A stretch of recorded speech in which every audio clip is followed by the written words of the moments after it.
kasalukuyan po nagtatalong-pati si Defense Secretary Gilbert Teodoro kaugnay po yan ang pagkakapili sa kanya kanina ng Lakas Kampi CMD National Executive Committee bilang kandidato nila sa pagkapangulo sa eleksyon 2010. Live po ito mapapanood yung ito mula sa Quezon City Sports Complex. Mangingisda sa Manila Bay na hindi ko alam nung araw. Ang transport group na hindi ko alam ang mga issue na hinaharap nila. Ang iba't ibang mga sektor, ang mga kapatid nating Muslim sa Mindanao, na kung sino nakasumpa din po tayong bantayan at proteksyonan, gaya po ng mga kapatid nating Kristiyano.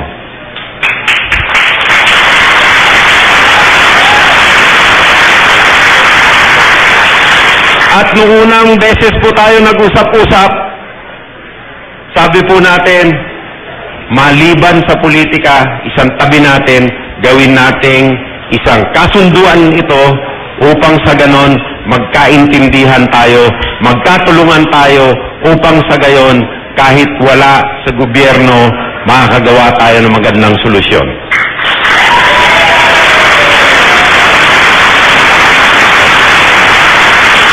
Sa katunayan, ang mga kaklase ko po na negosyante, gumawa ng pundasyon para tumulong sa poor fisher folk sa Manila Bay kasi ngayon lang po nila nalaman ang sitwasyon nila.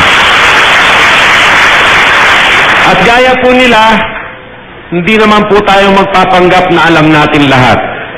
Ngunit ang pinakamalaking regalo ng Diyos sa amin pong lahat, nagkaalaman tayo dahil tayo'y nagsama-sama. Yan po ay isang pinakamalaking regalo ng Diyos sa atin.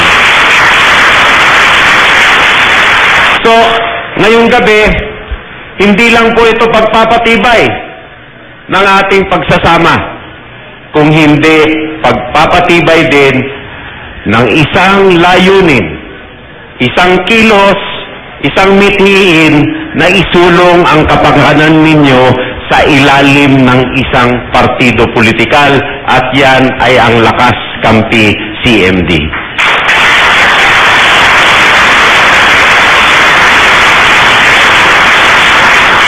Na kung saan po nagkaroon ng consensus kanina na dapat ituloy natin ang ating pagsasama. At sa darating na panahon, maitataga na sa bato ang ating samahan at ang ating kilusan.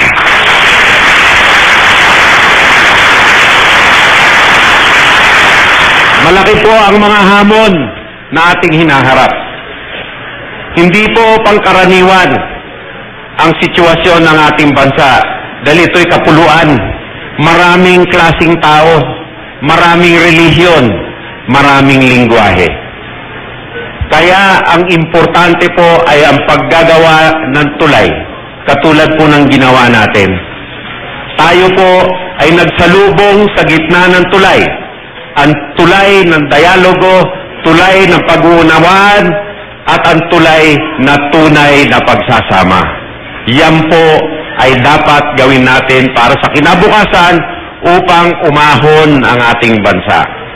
At yan po, aasahan ko na gagawin natin ano pa ang mangyari sa kinabukasan.